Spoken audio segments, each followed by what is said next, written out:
Friends, എല്ലാവർക്കും നമസ്കാരം. Entertainment കീഴിലേക്ക് എല്ലാവർക്കും സ്വാഗതം. എന്റർടൈൻമെന്റ് കിഴി എപ്പിസോഡാണ്. ഒരുപാട് അപ്ഡേറ്റ്സുകളുടെ എല്ലാം കീക്കത്തിന്റെ കീഴിലേക്ക് പോവാം. ഒരുപാടെന്ന് വെച്ചാല് ഒരുപാട്. അപ്പം 2 കിഴി ഉണ്ടാവും എപ്പിസോഡ്. ഇന്നത്തെ വീഡിയോസ് 2 എണ്ണം ഈ കിഴി എപ്പിസോഡുകളാണ്. വേറെ ഒന്നും തരാനുള്ള സമയമില്ല. ഒന്നുണ്ട്, ഒരു റിയാക്ഷൻ. അത് നാളെ ചെയ്യും. അതായത് അല്ല, ഇതുണ്ട്, ഏതാ നമ്മുടെ കൂലിയുടെ ശരിയാ, സോങ് ഉണ്ട്, പവർ ഹൗസ്. അതിന്റെ ടൈം വന്നിട്ടില്ല, അതാണ് വിഷയം. ഓക്കെ, അപ്പൊ ഫസ്റ്റ് വൺ. ഓക്കെ, വെട്ടുവോ. പാരഞ്ജിത്ത് സംവിധാനം ചെയ്ത് നമ്മുടെ ആര്യ നായകനാവുന്ന സിനിമയാണ് വെട്ടുവം സിനിമയുടെ ഷൂട്ട് നിർത്തി വെച്ചിരിക്കുകയായിരുന്നു. കാരണം ഒരു ആക്സിഡൻറ്റ്, അതിലൂടെ ഒരാൾ മരിച്ചു, അതറിയാലോ. അപ്പോൾ അതിനുശേഷം വീണ്ടും ഷൂട്ട് തുടങ്ങിയിട്ടുണ്ട് കേട്ടോ, ചെന്നൈയിൽ വെച്ചിട്ട്. ഓക്കെ, ഇതൊരു പീരിയോഡിക് ഗ്യാങ്സ്റ്റർ മൂവിയാണ്. തകർക്കണമല്ലോ, അമ്മാതിരി മേക്കിംഗ് ആണ് അതിൻ്റെ. അടുത്തത് ചങ്ങായി. Best friend. ചങ്ങായി എ റിയൽ ഫ്രണ്ട്. പറ്റുന്നില്ലേ ചങ്ങായി എന്ത് ചങ്ങായി, എന്താടാ ചങ്ങായി, കിട്ടും, എന്താടാ ചങ്ങായി, a real friend. Cinema August 1 റിലീസിനെത്താണ്. സുദേശാണ് സിനിമ ഡയറക്റ്റ് ചെയ്യുന്നത്. പറവ സിനിമയിലെ പയ്യന്മാർ യെസ് വീണ്ടും ഒരുമിക്കണം. ശരിക്കും റിയൽ ഫ്രണ്ട്സ് തന്നെ. ഓക്കെ, അപ്പോൾ ഓഗസ്റ്റ് 1. അടുത്തത് ഇഡ്ലിക്കടൈ. ധനുഷ് സംവിധാനം ചെയ്ത് ധനുഷ് തന്നെ നായകനാവുന്ന സിനിമയാണ് ഇഡ്ലിക്കടൈ. അരുൺ വിജയ് ഒരു പ്രധാന വേഷത്തിലുണ്ട് കേട്ടോ. ഇഡ്ലിക്കടൈ സിനിമയുടെ ഫസ്റ്റ് സിംഗിൾ വരാൻ പോവാണ്. ആളുടെ ബർത്ത്ഡേ ആണ് 28-ാം തീയതി. അപ്പോൾ 27-ാം തീയതി തന്നെ ആഘോഷം തുടങ്ങാൻ പോവാം. 27-ന് ഫസ്റ്റ് സിംഗിൾ വരും. GVP ആണ് മ്യൂസിക്. അവർക്കൊക്കെ എന്തോ ആവാം, അവർക്കൊക്കെ എപ്പോഴും ആഘോഷിക്കാറ്, എന്തോ ആവാം. അതാണ് അടുത്തത് ആട് 3 ഡേ 15. ഒരു ലൊക്കേഷൻ സ്റ്റിൽ വന്നിട്ടുണ്ട്.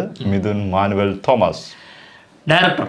അത് കപ്പിത്താൻ ആണ്. ഫുൾ ഹാപ്പി ആയിട്ടാണ്, ഒരു ടെൻഷൻ ആളുടെ മുഖത്ത് ഫീൽ ചെയ്യുന്നില്ല. സിനിമ അങ്ങനെ ആയിരിക്കും. ഇത്രയും കോടികൾ മുടക്കി ഇത്രയും വലിയ ക്യാൻവാസ് കിടക്കുന്ന സിനിമ, ആൾക്ക് ഒരു ടെൻഷനും കാണുന്നില്ല. അതാണ് സിനിമ അങ്ങനെ തന്നെ ആയിരിക്കും. നമ്മളെയും ഇതേപോലെ ചിരിപ്പിച്ച് ഇരുത്തുന്ന ഒരു സിനിമയായിരിക്കും. എപ്പിക് ഫാന്റസി വരട്ടെ.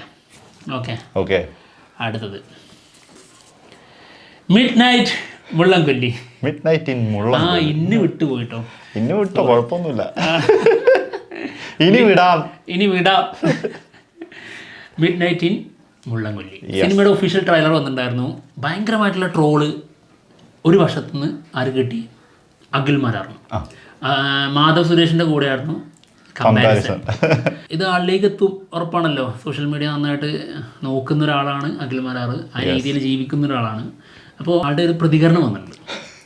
അതായത് നെഗറ്റീവ് വന്നപ്പോൾ ആൾ പറഞ്ഞിരിക്കുന്ന ഇതാണ്: ആരൊക്കെയോ പേടിക്കുന്നുണ്ട്, ഞാനൊരു സ്റ്റാർ ആകുമോ സിനിമയിൽ എന്നുള്ള പേടി അവർക്കുണ്ടെന്ന്. അവർ ആരാണെന്ന് അറിഞ്ഞൂടാ, നെഗറ്റീവ് പറഞ്ഞതായിരിക്കാം. ഇങ്ങനെ പേടിക്കല്ലേ എന്നും കൂടി പറഞ്ഞിട്ടുണ്ട്. അറിയാതെ ഇന്നലെ നല്ലതും പറഞ്ഞു പോയി, വേണ്ടിയില്ലായിരുന്നു. അല്ല, അപ്പൊ നമ്മളതിൽ പെടുന്നില്ല, അവരിൽ. നമുക്കത് നെഗറ്റീവായിട്ട് തോന്നിയിട്ടില്ല, മോശമില്ലാത്തൊരു സാധനം നമ്മൾ അങ്ങനെ പറയുന്നു. പക്ഷെ ഇമാരി വർത്താനം പറയുമ്പോ അത് കേൾക്കുമ്പോലെ ആ ആറ്റിറ്റ്യൂഡിനുള്ള ഉണ്ടോ എന്നൊരു സംശയമുണ്ട് കേട്ടോ. പണ്ട് മൂപ്പര് ഡയറക്ടർ അന്ന് രാജമൗലിയെ പേടിച്ചായിരുന്നു.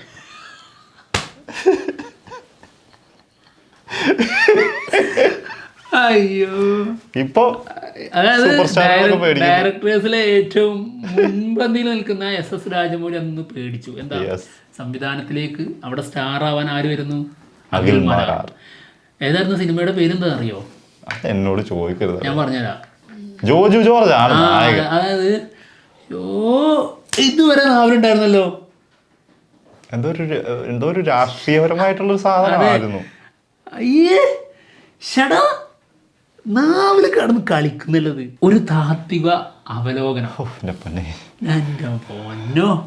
കിട്ടിയല്ലോ അവസാനം.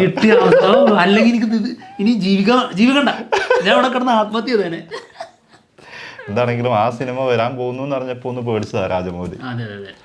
ഇപ്പം സൂപ്പർ സ്റ്റാറുകളൊക്കെ ഒന്ന് വിറച്ചിട്ടുണ്ടെന്നാണ് ആള് തന്നെ പറയുന്നത്. സംഭവം ശരിയാണ്. നമ്മൾ അംഗീകരിക്കുന്നു, ആളുടെ കോൺഫിഡൻസ് ഒക്കെ സമ്മതിക്കുന്നു. പക്ഷെ ഈ ആറ്റിറ്റ്യൂഡ് ഉണ്ടല്ലോ, അതായത് ഇതിനുള്ള ഒരു പെർഫോമൻസ് അതിലുണ്ടോ എന്നുള്ളൊരു സംശയം ഉണ്ട് കേട്ടോ. അതുണ്ട്.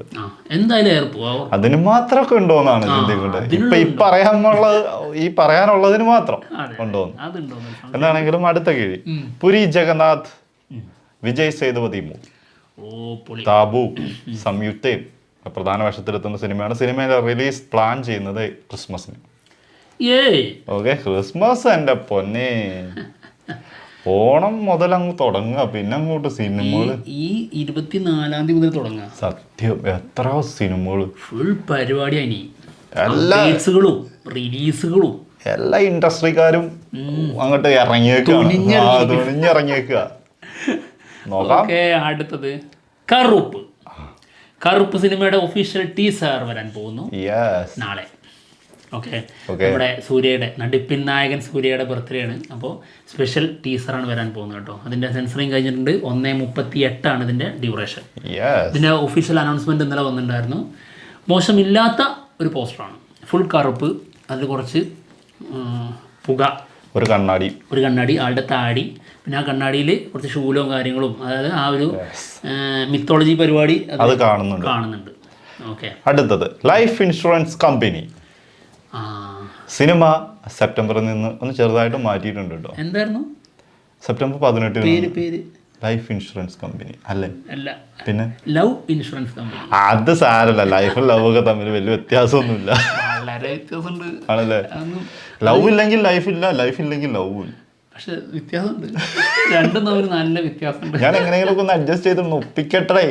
ഇത് വാന്ന് എന്താണെങ്കിലും സിനിമയുടെ റിലീസ് ഡേറ്റ് മാറ്റിയിട്ടുണ്ട്. സെപ്റ്റംബർ 18 പ്ലാൻ ചെയ്തിരുന്നത്, മാറ്റി 2026 ഫെബ്രുവരി 14. എന്താ കാര്യം? ലവ്, അതായത് പ്രണയദിനാണ് അന്ന്. പ്രണയിക്കാൻ വേണ്ടിയിട്ട് അവർക്ക് വേണ്ടി വിട്ടുകൊടുക്കുന്നത്. വിഘ്നേഷ് ശിവൻ സംവിധാനം ചെയ്യുന്ന സിനിമയാണ് കേട്ടോ. വരട്ടെ.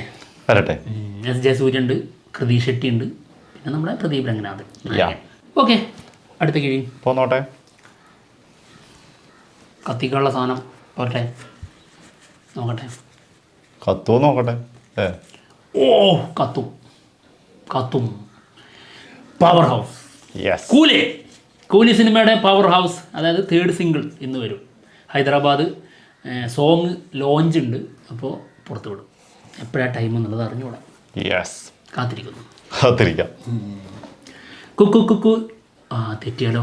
ഇന്നലെ ശരിയാക്കിയതായിരുന്നു, ഇനിയിപ്പോൾ പറയിപ്പിച്ച്. കുക്കുലി പവർ ഹൗസ്. ഇപ്പം കറക്റ്റേ. പവർ ഹൗസ് എന്നുള്ളത് വരുന്നില്ലടാ, വേറെന്തോ വരിയാണ് വരുന്നത്. എന്തായാലും വരി വരുന്നുണ്ടല്ലോ. കറക്റ്റ് വരുന്നില്ല, ചില സമയത്ത് വരുന്നുള്ളൂ.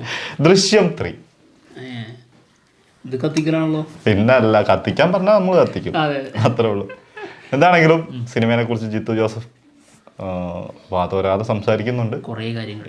ഏതായാലും ആള് പറഞ്ഞിട്ടുള്ള കാര്യമാണ്. ദൃശ്യം 1, 2 അതുപോലെ തന്നെ ലാഗ് ഉണ്ടാവും ദൃശ്യം 3യിലും. അതെ, ലാഗ് വേണം, ലാഗ് അത്യാവശ്യമാണ്. അങ്ങനെയുള്ള ലാഗ്, ആ സിനിമയ്ക്ക് ലാഗ് നിർബന്ധം. ആ സിനിമക്ക് മാത്രമല്ല, വേറെ കാര്യമുണ്ട്. അതായത് ചില ഹൈ മൊമെന്റ്സ് തോന്നണമെങ്കിൽ നമ്മൾ താഴെ, അതായത് നമുക്കൊരു കയറ്റം ഫീൽ ചെയ്യണമെങ്കിൽ നമ്മൾ താഴെ നിന്ന് കയറണം. അതൊരു സത്യം. നമ്മൾ കയറ്റത്തിൽ തന്നെ കയറി നിന്നിരിക്കോ, നമുക്ക് കയറ്റം ഫീൽ ചെയ്യോ? ഇല്ല, അതൊരു സത്യം. അപ്പോൾ അതുപോലെയാണ് സിനിമകളുടെ അവസ്ഥയും. ഹൈ മൊമെന്റ്സ് ഫീൽ ചെയ്യണമെങ്കിൽ നമ്മളിങ്ങനെ ചില സമയങ്ങളിൽ ഇങ്ങനെ താഴെ കൂടെ പോകണം, എന്നിട്ടങ്ങ് കയറണം. തോട്ട്സ് ഒക്കെ വരുന്നത് വേണമെങ്കിൽ പേപ്പറിൽ എഴുതി വെച്ചോ. കോഴ്സ് എങ്ങനെ പറയാം. ഞാൻ കിഡിലെ സാധനം പറഞ്ഞിട്ടുണ്ടായിരുന്നു മിനിഞ്ഞാന്നോ. ഞാൻ എന്നിട്ട് ശ്രദ്ധിച്ചില്ല. എനിക്കതിൽ ഭയങ്കര വിഷമം. പക്ഷെ ഞാൻ അന്ന് രാത്രിയിലൊക്കെ ഉറങ്ങുമ്പോഴൊക്കെ സൂപ്പർ ഞാൻ തന്നെ എന്നെ അല്ല, അത് നിർബന്ധമായിട്ടുള്ളൊരു കാര്യമാണ്. നമ്മളെ തന്നെ മോട്ടിവേറ്റ് ചെയ്യണം. അതായത് നമ്മൾ എന്തായാലും തീരും, എന്തെങ്കിലുമൊക്കെ ചാരാവും. പക്ഷെ നമ്മൾ ജീവിച്ചിരിക്കുന്ന സമയത്ത് നമ്മൾ തീയാവണം. എന്തെങ്കിലും ഒന്ന് ചാരാവും, പക്ഷെ അതിന് മുമ്പ് നമ്മൾ തീയായിരിക്കണം. തീയാവുന്നൊക്കെ കൊള്ളാം. അതെങ്ങനെ ഉണ്ടായിരുന്നു സംഭവം? കൊള്ളാം. ഇതൊക്കെ പറയുമ്പോ ഒരു കാര്യം ഓർത്ത് വെച്ചോ കേട്ടോ. ഓരോരുത്തരും ഇങ്ങനെ എഴുതി വെക്കും, എന്നിട്ട് വൻ സ്റ്റേജിലൊക്കെ നിന്നിട്ടായിരിക്കും ഇതൊക്കെ പ്രസംഗിക്കുക. കയ്യിൽ നിന്ന് പോവും, കോപ്പിറൈറ്റ് കൊടുക്കാനുള്ള വേണ്ടത് എനിക്ക് വേണ്ട, നിങ്ങൾ എടുത്തോ, ആർക്കാ വേണ്ട എടുത്തോ എടുത്തോ. അറിയാം ആരും എടുക്കത്തില്ല. അതല്ല, ഇതെന്താ അറിയോ, അതായത് ചിലപ്പോ ഇതൊക്കെ ആൾറെഡി വലിയ മഹാന്മാരായിട്ടുള്ള ആൾക്കാർ പറഞ്ഞിട്ടുണ്ടാവും. അല്ലടാ നീ പറഞ്ഞതാ എല്ലാം, മഹാന്മാര് പറഞ്ഞിട്ടൊന്നുമില്ല. അല്ല, മഹാന്മാരൊക്കെ ഒരുപോലെ ചിന്തിക്കുന്നുള്ളതാണ്. അതുപോലെ ഈ മഹാനും ഒന്ന് ചിന്തിച്ചു. അതുകൊണ്ട് ചാരം നമുക്ക് വിടാം, തീ നമുക്ക് വിടാം. ഇപ്പം ആദ്യം പറഞ്ഞത് കറക്റ്റ് ആയിരുന്നു, ചാരം. Okay okay. ഞാൻ ഒരു കാര്യം കൂടി എനിക്ക് പറയണ്ടായിരുന്നേ ദൃശ്യത്തെ കുറിച്ച്. അതിന്റെ ഇടയ്ക്കല്ലേ ഇതൊക്കെ കൊണ്ടുവന്നു. ലാഗാണെന്ന് ആള് പറഞ്ഞിട്ടുണ്ട്. അതുപോലെ തന്നെ ഈ സിനിമയുടെ കഥ അറിയുന്നത് ആകെ 4 പേർക്കാണെന്നുണ്ട്. അതെ, ഒന്ന് ഫാമിലി, അത് അതിൽ 3 പേര് വരും. പിന്നെ ഇത് ടൈപ്പ് ചെയ്തെടുക്കുന്ന ഒരു പയ്യനുണ്ട്, ആ ആൾക്കും അത്രേ ഉള്ളൂ. ഓക്കെ. അപ്പോൾ അവർ വളരെ മികച്ചതാണ്, നല്ലൊരു സിനിമയാണ് എന്ന് പറഞ്ഞു വന്നു. ദൃശ്യം 2 കണ്ടിട്ട് ഫാമിലി പറഞ്ഞത് എന്താണെന്നറിയോ, ഇത് നല്ലൊരു സിനിമയാണ്, തിയേറ്ററിൽ എന്താകും എന്നുള്ളതൊക്കെ അവിടെ ഇരിക്കട്ടെ, നല്ലൊരു സിനിമയാണ്, അതാണല്ലോ വേണ്ടത്, അങ്ങനെ പറഞ്ഞു എന്നാണ്. അത് തന്നെയാണ്, ഇതേ അഭിപ്രായം തന്നെയാണ് ഇതിനും പറഞ്ഞിരിക്കുന്നത്, നല്ലൊരു സിനിമയാണ്. ഓക്കെ. ഇതെന്താ കിഴിയെടുത്തിട്ടോ കളയാണോ? പറ. ഞാൻ എടുത്ത് നോക്കിയായിരുന്നു. ഞാൻ വിചാരിച്ചു ഒഴിവാക്കിയാണല്ലോ. ഒന്നുകൂടെ നോക്കിയാൽ തീരുന്ന പ്രശ്നമല്ലേ ഉള്ളൂ. ആ താത്വിക അവലോകനല്ലേ, അതിൽ പോയതാണ്. അവതാർ 3, ഫയർ ആൻഡ് ആഷ്. എല്ലാം ഒരേ കണക്കാണല്ലോ, എണീറ്റ് പോയ മൊത്തം തീയും ചാരം ഒക്കെ തന്നെയാണല്ലോ. ഇന്നത്തെ എപ്പിസോഡ് ഫുള്ള് തീ ചാരം.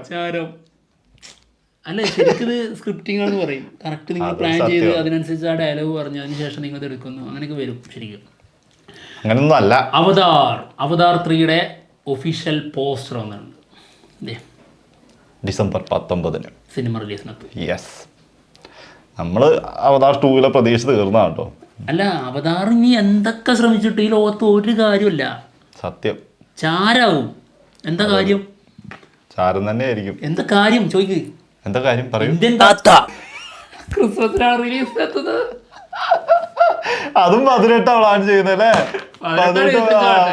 എന്താണെങ്കിലും കൊള്ളാം, അടിപൊളിയായിരിക്കും. മേ ബി അതായത് കമലഹാസന് കുറച്ച് ഒരു മറ്റുള്ള ആൾക്കാരോട് കുറച്ച് അനുകമ്പുള്ള ഒരാളാണ്. അതാണ്.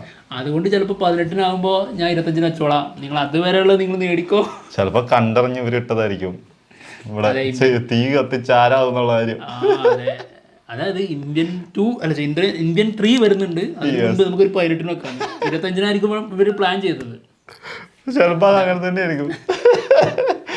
ഓക്കെ. അടുത്തത് ഉസ്താദ് ഭഗത് സിംഗ് സിനിമയിൽ റാഷി ഖന്ന ഓൺ ബോർഡ് ആയിട്ടുണ്ട് കേട്ടോ.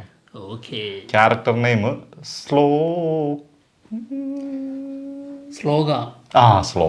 ഭയങ്കരമായിട്ട് സ്ലോ ആയല്ലോ. അതെ, അങ്ങനെ വേണമെന്നല്ല ഇപ്പൊ കുറച്ച് മുന്നേ പറഞ്ഞേ. നമ്മള് ഒരു ലാഗ്. സ്ലോ അല്ല, അത് ലാഗ്. അത് ലാഗ്, ഇത് സ്ലോ. സ്ലോ ആണല്ലേ. പറയുന്ന പേരിന്റെ ഒരു ഇത് വെച്ചിട്ട് വേണ്ടല്ലോ, കണ്ടന്റ് അങ്ങനെ പോകണല്ലോ. പിന്നെ തീർച്ചയായിട്ടും. അപ്പൊ എന്തായാലും കിഴി എപ്പിസോഡ് തീർന്നിരിക്കുകയാണ്. നമ്മുടെ പവൻ കല്യാൺ നായകനാവുന്ന സിനിമ ഉണ്ടോ, ഉസ്താദ് ഭഗത് സിംഗ്? അതിന്റെ ക്യാരക്ടർ പോസ്റ്ററാണ് വന്നിരിക്കുന്നത്, റാഷി ഖന്ന. അപ്പൊ എന്തായാലും കിഴി എപ്പിസോഡ് തീർന്നിരിക്കുകയാണ്. മറ്റുള്ള വിശേഷങ്ങളുമായിട്ട് അടുത്ത കിഴി എപ്പിസോഡുമായിട്ട് ഉടനെ തന്നെ വരാം. ബൈ. ചാരമായില്ലെങ്കിൽ സൂപ്പർ സ്റ്റാർ ആരൊക്കെയോ പേടിക്കുന്നുണ്ടെന്നാണ് സംഭവം. അപ്ലോഡ് ചെയ്യുമ്പോഴായിരിക്കും ചാരം പുറത്ത് വരിക. സത്യം, തീയും വരും. പക്ഷെ തീൻ്റെ അപ്പുറത്തൊരു ടായും ഉണ്ടാവും.